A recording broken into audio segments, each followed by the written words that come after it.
Corvette C8 gegen Trabant 601. Wer gewinnt das Duell auf der Rennstrecke? Sportlich fair wie ich bin, dreh dich vorsichtshalber auf die Bremse, damit du eine Chance hast. Wer fährt schneller und wer langsamer? Anschnallen ist angesagt, denn es wird hinreißend. Ich bin da, wo schon Lewis Hamilton und Nico Rosberg Gas gegeben haben. In der Motorsport-Arena in Oschersleben. Wie barrierefrei sind die Angebote? Go-Kart kann ich das machen, vielleicht mit den Beinen nicht so gut. Und was kann man hier alles erleben? Außerdem reisen wir zurück in die DDR. Ich frage mich gerade, ob ihr mich auch reinlassen mit meinem türkischen Ausweis. Und testen die Ostalgie-Kantine. Soljanka, können Sie mir mal sagen, was da genau drin ist? Wollen wir hoffen, dass wir nicht im Krankenhaus landen.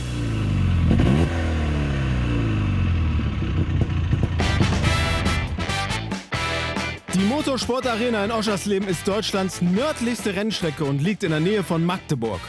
Sie wurde 1997 eingeweiht als dritter permanenter Grand Prix-Kurs nach Nürburgring und Hockenheimring. Auf und neben der Rennstrecke soll hier echt viel los sein. Und weil ich mir das hier nicht alles alleine angucken möchte, habe ich mir Bernd Knote eingeladen. Er ist ein alter Hase im Rallye-Sport und bringt seinen Gefährten mit. Oh, hallo Tan. Ja, schön, dass du da bist. Freue ich mich. Dann würde ich sagen, hol mal eine andere Karre raus und dann gucken wir mal, was hier so los ist. Dein Rolli, hast du den hier in dem Auto? Ja, stell mal ein Auto kurz hin und dann zeig ich dir mal den Zaubertrick, Okay. wie das hier funktioniert. Also ich sag dir ganz ehrlich, das ist kein Rollstuhlfahrer geeignetes Auto. Das war bei der Kaufentscheidung tatsächlich nicht gerade so die Priorität. Also ich habe jetzt hier zum Beispiel vorne im Trunk, wo ja eigentlich der Motor ist, das ist ja bei dem Wagen zum Glück anders. Da ist hier quasi so ein kleiner Minikofferraum. Ah, ja, okay. Und hier passt ein Rad rein und das Kissen. Und das Kissen. Genau. Und das war's dann auch schon. Dann hat sich die Sache hier schon erledigt. Ja. So, und jetzt pass auf. Jetzt haben wir natürlich noch ein Rad übrig. Das andere Rad, das kommt hinter den Beifahrersitz sozusagen. Ja. Also das wird quasi Ja, gut, den Fahrersitz, den Beifahrersitz fahre ich nach vorne und dann klemme ich das andere Rad hier hinter. Ja. Sozusagen haben wir jetzt also das Kissen Ja. und beide Räder verstaut. Fehlt nur noch der Stuhl, also der Körper, Ja, der Korpus an sich. Und zwar habe ich hier auch so eine Art, naja, Kofferraum oder vielleicht eher so eine Art Postfach. Ja, das ist nicht viel. Das stimmt. Aber hier kann man den faltbaren Stuhl zum Beispiel dann eben zusammenfalten, hier reintun. Ich weiß, dass das jetzt vielleicht, wenn wir über Barrierefreiheit sprechen, nicht gerade das ideale Auto für einen Rollstuhlfahrer ist. Aber okay. Motorradfahren kann ich nicht. Und dann ist es halt so eine Art Motorradersatz. Und dann sucht man sich halt ein Auto aus, was vielleicht nicht unbedingt so praktisch ist, aber halt sehr, sehr viel Spaß macht. Und auch so ein gewisses Gefühl von, wie soll ich sagen, Freiheit auch vermittelt. Ja. Weißt du? Weil du mithalten kannst so mit den anderen und auch im Straßenverkehr und teilweise sogar so ein bisschen auch zu dir aufgeschaut wird, weil du natürlich etwas hast, was ein bisschen besonders ist. Und naja, das ist halt schön. Und mir war wichtig, der Stuhl kann mit. Hauptsache, das funktioniert. Weil ganz ohne Stuhl wäre jetzt auch doof. Ne? Du hast jetzt auch nicht so ein ganz uninteressantes Gefährt dabei. Also es ist ein Trabi, das ist schon richtig. Ne? Okay, aber der sieht ein bisschen anders aus als die ich sonst so kenne. Mit dem Auto habe ich mal zu DDR-Zeiten Rallye-Sport betrieben. Ja. Danach noch 1, 2 Läufe international und seitdem ist es eigentlich ja, ein Liebhaberstück, was in der Garage steht. Also das ist richtig Rallye gefahren. Das ist gute richtig Teil. Rallye gefahren. Aber man merkt schon, also man sieht es auch und der ist auch so glatt. Also es steckt sehr viel Liebe drin. Ne? Ja, das ist wirklich mit viel Liebe dann letztendlich ordentlich zum Leben erweckt. So, ich sitze hier, wie man sieht, man kann es ja eigentlich sofort erahnen, schon an den Sitzen, natürlich in einem Trabi. Kann man das sehen? Kann man das sehen, dass das hier ein Trabi ist? So, ja, oder? Doch hier. Ah, hier ist jetzt die Capri-Sonne für mich, wenn ich... Nein, natürlich nicht. Das hört man gleich raus. Hier ist alles ein bisschen anders. Also die Gurte, der Käfig, NOS, wer weiß es nicht, aus Fast and Furious und natürlich der typische Griff zum Türaufmachen. Und der Wagen ist nagelneu, hat 0 Kilometer runter. 29.945 Ostkilometer. Hier steht Tripmaster. Ja. Das ist jetzt wahrscheinlich nicht der Schlauch, um was zu trinken. Nein, das ist ein Zählwerk, Ja. was die Entfernung auf 10 Meter genau zählen kann. Und wo mein Co-Pilot mir sagt, nach so und so viel Kilometer oder Meter muss ich rechts oder links abbiegen. Okay, Bernd, das war sehr interessant. Ja. Und jetzt wird es wirklich ernst von der Theorie in die Praxis. Wobei ein bisschen Theorie müssen wir noch machen. Wir müssen zur Fahrerbesprechung, Genau. um dann festzustellen, was wir richtig und was wir falsch machen können auf so einer Rennstrecke. Unsere Fahrerbesprechung. Es gibt doch so einiges zu beachten. Daneben ist ein silbernes Tor. Und dort werdet ihr komplett kontrolliert, ob die Aufkleber drauf sind, ob die Armbänder um sind. Und wenn gelb leuchtet, heißt es aufpassen, steht irgendwer am Rand. Abschleppöse, ganz wichtig, wird kontrolliert. Also nicht erschrecken bitte und ruckartig gegen, dann passiert genau das, was nicht passieren soll. Ja, jetzt wissen wir Bescheid und können endlich starten. Aber Moment, hier stimmt doch was nicht. Ja, das ist natürlich super, wenn man gleich ein bisschen fahren möchte und dann erkennt, dass man Platten hat. Ich hätte eine kleine Bitte oder eine Frage. Ich habe hier einen Reifen und zwar 255er, 30/20 Zoll. Okay, verstehe. Alles klar, dann weiß ich Bescheid. Ich danke dir. Dann probiere ich jetzt noch mal in der Nähe. Ich hoffe, der hat was. Ich bräuchte unbedingt einen Reifen. Ah, schade. Okay, dann würde ich da auch noch mal probieren. 20 Zoll.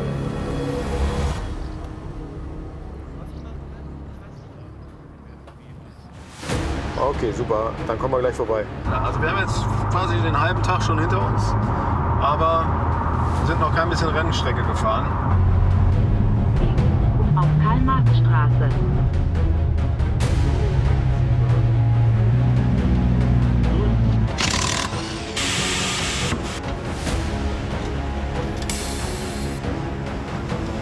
Der Reifen ist hin.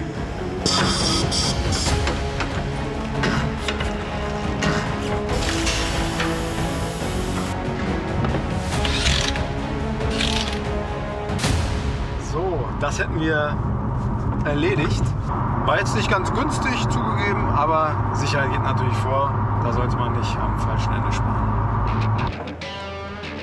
Nun aber auf zum Arena-Training. Noch ein paar letzte Vorbereitungen und dann geht's ab auf die Rennstrecke zum freien Fahren.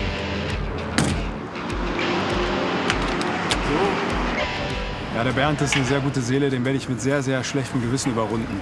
Das ist, muss ich euch jetzt schon mal sagen. Und sportlich fair wie ich bin, dreh dich vorsichtshalber auf die Bremse, damit du eine Chance hast. Der Bernd. So ist er.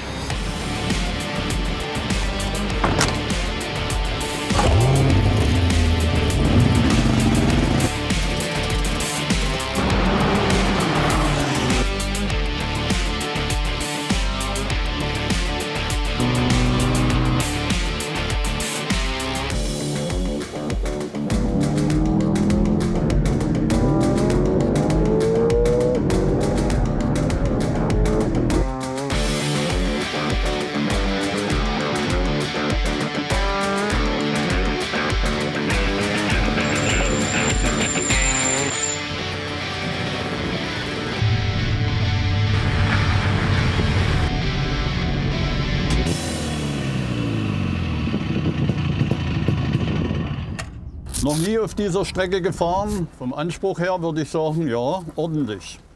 Ein paar schnelle, schöne Kurven, aber auch ein paar sehr, ja, Kurven, wo man doch ein bisschen das Problem haben könnte, im Kiesbett zu landen. Du bist in den Kurven so flink, da kommt man kaum hinterher. Und auf der Geraden, klar, da zieht er sich ein bisschen. Da fehlen mir eben die, ich sag mal, rund 350 PS. Ja, okay. Nach einer gewissen Eingewöhnungsphase wärst ein echter Konkurrent. Dann einigen wir uns darauf. Eine Rennstrecke ist tatsächlich eine gute Möglichkeit, um mal so ein bisschen, ohne zu übertreiben, auszuloten, was das eigene Auto eigentlich so kann und was für Extremsituationen, auch in den Geschwindigkeiten, in den Kurven und so weiter, wie es reagiert, wie muss man selber reagieren. Das ist alles sehr spannend und jeder, der sich traut und sagt, ich habe ein Auto für die Rennstrecke, was sich zumindest da gut verhält, dem kann ich das auf jeden Fall mal empfehlen. Zwischen den Turns kann man hier auch super mit Gleichgesinnten quatschen. Hi, darf ich euch kurz stören? Ja. Hallo. Woher kommt ihr? Das ist der Landkreis Kronach, genau. In Franken. In Franken? Ja. Ah, jetzt hätte ich fast gesagt Bayern, aber das wäre dann falsch. Ne? Nee, das ist falsch. Da wird schon Da wird differenziert bei uns. Da wird differenziert, ja, das stimmt. Wer ist der erfahrenere Fahrer? Du oder? Die Erfahrung ist eigentlich gleich. Okay. Nur der Speed ist der Unterschied. Der Speed, okay, wer ist schneller? Ich. Du bist schneller. Weil? Weniger Gewicht. Das ist es nicht. Gewicht spielt schon eine Rolle mit, ne? Aber natürlich auch das Trauen. Ja, man muss sich auch was trauen, das stimmt, das stimmt. Das heißt, du bist mutig. Wie alt bist du, wenn ich fragen darf? 22. 22, okay, bist also noch jung und verrückt sozusagen und wild. Und wir sind ja im gediegenen Alter. Genau. Wir müssen ein bisschen Piano machen. Auch Einfach manchmal. Spaß haben, Ja. das genießen. Und du als weiblicher Aspekt hier, machst du das mit, weil du sagst, tolles Hobby? Oder würdest du sagen, du hast wirklich selber auch eine gewisse Leidenschaft dazu entwickelt? Ja, doch, ist auch schon Leidenschaft da. Bist du auch schon mal Rennstrecke gefahren? Selber? Nee, nur mit. Als Beifahrer. Nur mit, als Beifahrer. Ah, okay, okay. Ja. Habt ihr irgendwie Empfehlungen, was man hier vielleicht noch so erleben kann in der Gegend? Also tatsächlich für das heutige Arena-Training sind wir extra dafür angereist. Mit den vielen Umwegen. Fahrzeit von uns aus hier tatsächlich 4 Stunden. 4 Stunden. Wir haben aber auch schon hier übernachtet. Da gibt es rundum so kleine alte Schlösser, die empfehlenswert sind, Schlösser, sehr schön, ja. wo man in der Gegend wirklich sich mal das ein oder andere auch ansehen sollte. Ja. Museen gibt es hier auch. Schöne, wie viele Tage seid ihr insgesamt hier? Eigentlich nur heute. Nur heute? Ja. Ihr macht das alles an einem Tag? Das heißt, ihr fahrt heute auch wieder zurück? Nein. Korrekt, doch. Was, wirklich? Das gibt's ja gar nicht. Ihr fahrt 4 Stunden hierher, ihr fahrt die ganze Zeit Auto, ihr guckt euch um, ihr macht und tut Reifenwechsel und dann noch mal 4 Stunden zurück. Das ist die Leidenschaft. Das ist viel Autofahren. Gibt auch Menschen, die holen sich einfach mal ein paar Campingstühle und setzen sich hin und die nerven jetzt mal ein bisschen. Mal gucken, wie die reagieren. Freunde, dürfen wir euch kurz ein bisschen nerven? Ist das in Ordnung? Hi. Ja. Hallo. Seid ihr öfter hier oder ist das das erste Mal? Hier nicht mehr Bilzerberg, Ah, okay, ja. weil wir kommen aus Bielefeld, dann ist so eine Ecke. Aus Bielefeld, sehr gut, sehr gut. Generell, seid ihr öfter mal bei Motorsportveranstaltungen oder ist es so? Ja, ich meine, wir gewinnen keinen Blumenpott, ne? Also ist aber einfach Spaß an der Sache, ne? Okay, Alte Autos, zweimal im ne? Jahr vielleicht.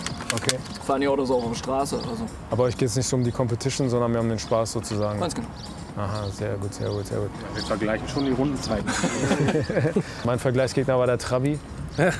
Ist heute auch mein erstes Mal gewesen hier. Ich dachte, ich habe eine Corvette, ich muss ja hier voll der King sein. Und dann bin ich auf die Strecke drauf und habe gemerkt, gibt schnellere. Also weitaus schnellere. Wir sind jetzt so gleich wieder dran. Ihr seid gleich wieder dran. Müsst ihr gleich wieder los? Ja. Nächste Runde dann? Oder? Ja, dann wünsche ich euch viel Spaß. Danke für eure Zeit. Und wenn euch eine Corvette überholt, dann bin das auf jeden Fall nicht ich. So, mein lieber Bernd, ich würde sagen, es ist Challenge-Zeit. Wie wär's denn mal mit einem Rennen, wo es um Langsamkeit geht? Aber wer stehen bleibt, hat verloren. Ganz wichtig. Ja, stehen bleiben ist No-Go. Okay, dann Ich werde versuchen, dass ich die Kupplung irgendwie am Leben erhalte, denn mit schleifender Kupplung macht das nicht lange mit. okay, ich bin sehr gespannt. Ja, Dann ich auch. würde ich sagen, schauen wir mal, wer der Langsamere ist. Auf geht's!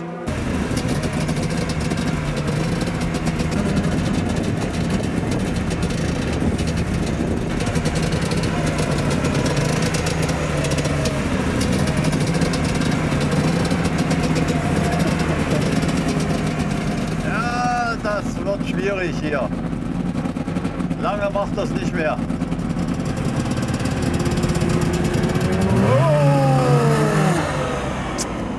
Na, da war ich wohl aber ein bisschen langsam, wa?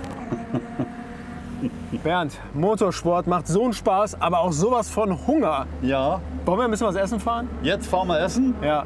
Bernd, sag mal, wäre das in Ordnung, wenn ich bei dir mitfahre? Du kannst bei mir mitfahren, gerne.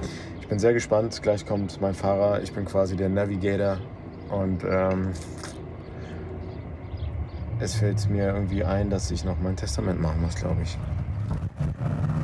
Sagt mal, seid ihr schon Trabi gefahren? Teilt gerne eure Trabi-Geschichten mit uns.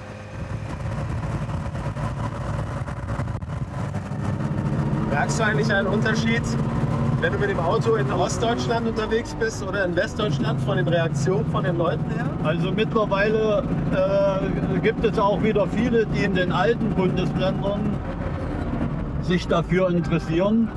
Und in den neuen natürlich, dadurch, dass viele mal früher Trabant gefahren sind, haben die einen ganz anderen Bezug dazu. Ja. Ja, und kommen eben und staunen, dass es eben noch sowas gibt. Ja, und vor allen Dingen, dass solche Geräte noch im Sport unterwegs sind, im Rallye-Sport.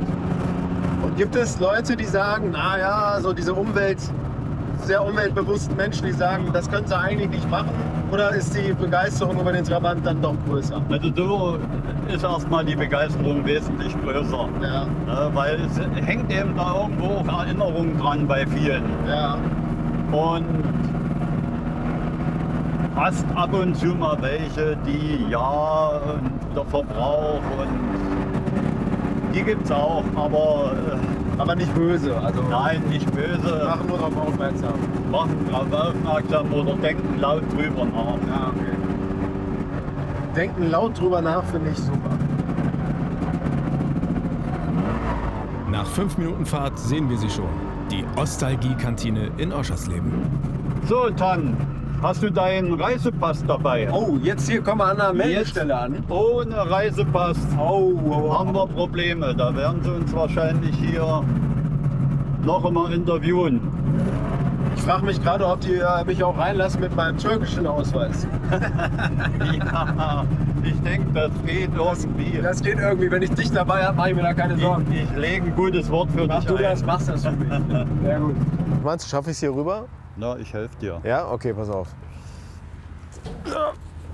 So, Ah, sehr gut, sehr gut. Danke dir. Und hier nochmal. Und hier nochmal? Ja. Ah, Bernd, wenn okay. ich dich nicht hätte, ne? Clubhaus der werktätigen Tannen. Ja. Ernst Thälmann. Ernst Thälmann. Wer war Ernst Thälmann? War ein Hamburger Ja. und ja, war einer in seiner Zeit, der ja, die Interessen der Arbeiterklasse vertreten hat und sich da entsprechend laut und deutlich bemerkbar gemacht hat. Ah, okay. So, Öffnungszeiten der Kantine 6 bis 13 Uhr. Das ist natürlich. Na, lassen wir uns überraschen. Soljanka vielleicht. Soljanka, meinst du? Jetzt müssen wir uns entscheiden. Da wollen wir mal gucken, ne? Ja, hallo, schönen guten Tag. Ich hätte gerne auf jeden Fall schon mal einen Jägerschnitzel, bitte. Und dann wollte ich mal fragen, in Soljanka, können Sie mir mal sagen, was da genau drin ist? Genau, Soljanka ist drin Wurst, Ja. Würstchen, Bratwürste, Lecho, Ja. Ketchup, Ja. Zitrone für die Säure. Also eigentlich alles, was Sie da haben, Alles. sozusagen. Es ist ja, Soljanka ist eine Restsuppe. Das ist eine Restesuppe. Ah, sehr gut, sehr gut. Okay. Das kommt dann immer auf die Reste an, ne? Wie es Kommt dann immer ist. auf die Reste an. Verstehe. Haben Sie Pommes? Nein. Nee, dann nehme ich. Das gab's bei uns nicht. Gab's noch nicht, ne? Dann nehme ich Bratkartoffeln, bitte. Bratkartoffeln. Das wäre super. Ja, gerne. Dann nehmen wir noch eine Tasse, auf jeden Fall Soljanka. Soljanka. Das nehmen wir auch noch, genau. Wollen wir saure Sahne da drin haben, Bernd? Ja, ein Klecks. Ein Klecks saure Sahne. Das gehört einfach dazu. Das gehört einfach dazu. Das Ja, geht nicht. das würde vielleicht noch mal eine Kartoffelsuppe mit Bockwurst probieren. Jo. Und was nehmen wir noch zu essen? Sülze, ja. Sülze wäre gut noch. Ich fühle mich hier irgendwie sehr wohl. Irgendwie ist es so, wie bei meinen Eltern damals, als sie als Gastarbeiter nach Deutschland kamen, Ja, im ja. alten Wohnzimmer, weißt Ja, okay. du? So sah es ungefähr auch so aus, die Gardinen. Ja. Ah, guck mal, jetzt hier mit. Ui. Darf ich das ganz kurz dir mal geben? Oh, Ich habe perfekt, die danke Hände dir. gerade voll, Tan. Schaffst du das? Warte, krieg ich hin. Moment. Dankeschön. Guck mal, dann. Also du hast das ja sehr, sehr lange angekündigt. Jetzt bin ich sehr gespannt. Ich kann die Nostalgie auch schon riechen. Ist die Kartoffelsuppe mindestens genauso nostalgisch wie mein Soljanka? Auch ein lecker Essen gewesen. Kartoffelsuppe mit Bockwurst. Ja. Ja. Das kenne ich tatsächlich auch noch früher. Das gab es im Krankenhaus immer ganz oft. Im Krankenhaus? Ja, okay. aber im Westen gab es im Krankenhaus ganz oft Kartoffelsuppe mit so einer Wurst drin. Na, Soljanka gab es nicht. Wollen wir hoffen, dass wir nicht im Krankenhaus landen wegen der Kartoffelsuppe. Nee, das darf nicht sein. Aber die Soljanka schmeckt wohl gut. Du hast recht gehabt. Darf ich ein kleines Stück von einer aber Kartoffelsuppe sicher, probieren? Sicher. Ich bin da relativ neugierig. Aber gut gewürzt, Majoran, alles drin. Gut gewürzt, ja. Wobei nach Soljanka kommt das fast eher schwach. Ja, also die Vorspeise ist schon mal gut. Die Vorspeise ist super. Ich glaube, Ja. da kommt unsere Hauptspeise Jetzt kommt gerade. Oh, guck mal hier. Oh ja, Dankeschön. Und die, Danke. das ist Oh, sehr, sehr lecker. lecker. Dankeschön. Oh ja, das ist tatsächlich auch für uns. Stellen Sie ruhig hin, wir probieren sowieso irgendwie so ein bisschen alles Ja, heute. genau. Deswegen, perfekt, vielen Dank. Deswegen. Oh, das sieht sehr gut aus. Sieht im ersten Moment ein bisschen verfressen aus, aber wir wollen es ja mal probieren. Ja, dann probieren wir mal, wa? Guten Appetit. Guten Appetit. Ach ja, Bernd. Ja. Der Kopf ist voll mit sehr guten Informationen, der Magen ist voll mit sehr gutem Essen. Wie hat es dir gefallen? Mir hat es gut gefallen. Für mich war es eine Zeitreise zurück. Ja. Ich kannte ja nun viele Dinge schon aus persönlichen Erleben. Und für dich war es nehme ich mal an, interessant zu wissen, wie das damals so war. Total. Oder zu erfahren, wie es damals so war. Absolut. Unter anderem durch dich. Eigentlich müsste ich dich hier lassen. Du könntest hier locker arbeiten. Das ist überhaupt gar kein Problem als Fremdenführer. Das war wirklich toll. Danke für die tollen Infos, die du mir hier auch mitgegeben hast. Wirklich. Ich freue mich schon tatsächlich sehr aufs Trabi-Fahren wieder. Das werde gedacht, dass ich das mal sage.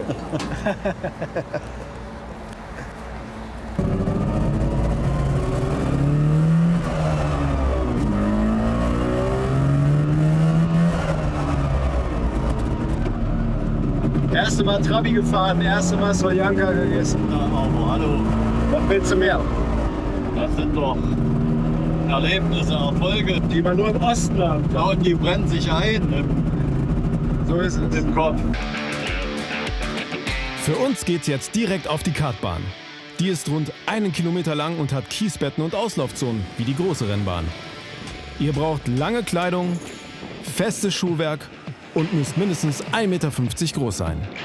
Karts und Helme könnt ihr hier ausleihen. Geöffnet ist die Bahn von April bis September.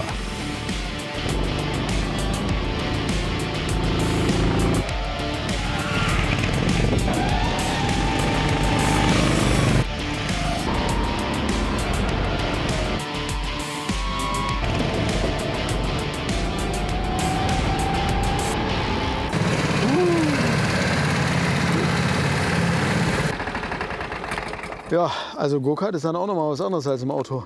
Aber ich muss sagen, Bernd, hier waren wir ein bisschen ebenbürtiger, aber nicht viel. Und für alle, die glauben, dass sie vielleicht aufgrund ihres Handicaps nicht unbedingt zu allem fähig sind, immer mal ein bisschen Mut mit einstreuen. Habe ich heute auch gemacht. Ich dachte auch erst, oh, Go-Kart, kann ich das machen? Ne? Vielleicht mit den Beinen nicht so gut, aber versucht es auf jeden Fall. Es macht unheimlich viel Spaß und es ist tatsächlich echt ein großes Gefühl von Freiheit. Bernd, was sagst du? Hier gab es kaum Unterschiede, Tan. Du warst sehr schnell. Bernd wird gut bezahlt von uns im Hintergrund. Apropos Hintergrund. Was alles hinter den Kulissen einer Rennstrecke abläuft, schauen wir uns jetzt an. Oh, ich glaube, sie ist unser Guide, oder? Ja, Hi. das sieht Hallo. so aus. Hallo. Herzlich willkommen, mein Name ist Alex. Ich bin der Tan, hi. Hallo, Hi. ich bin der Bernd. Seid ihr bereit? Wir sind Unbedingt. Dann bereit. können wir direkt loslegen. Auf geht's. Ah, das ist dieser Siegerbalkon. Genau. Ach, guck. Ich würde sagen, Platz 1 ist leistungsgerecht. Ich würde dir einmal kurz aufhelfen. So, Danke. Weil Inklusion ist, wenn der Rollstuhlfahrer dem Nichtbehinderten aufs Podest hilft, weißt du? Danke. Jawohl. Können wir auch ein schönes Foto immer machen. Champion. Applaus. Die Führung dauert 1 bis 2 Stunden. Ihr könnt euch Boxengasse, Race Tower, Medical Center, die VIP-Lounges und das Hotel anschauen. Wenn ihr Glück habt, ist auch noch Gelegenheit für das ein oder andere Fachgespräch am Streckenrand.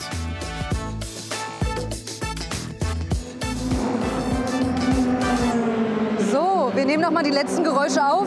Ja. Sehen noch mal die letzte Boxenausfahrt. Ansonsten muss ich dann sagen, sind wir mit unserem Ausflug jetzt leider am Ende. Vielen, vielen Dank. Das war sehr nett und sehr spannend und aufregend vor allem. Unser ereignisreicher Ausflug nach Oschersleben geht zu Ende. War alles barrierefrei? Nicht wirklich. Aber mit einer Prise Mut und netten Menschen geht mal wieder mehr, als man denkt. Danke an dieser Stelle an Bernd. Junge, das hat echt Spaß gemacht, mit dir zu fahren. Ich hoffe, es hat euch genauso gut gefallen wie mir. Und wenn ihr noch mehr sehen wollt, klickt doch einfach mal hier. Und noch mehr Videos gibt es hier. Und zwar von mir.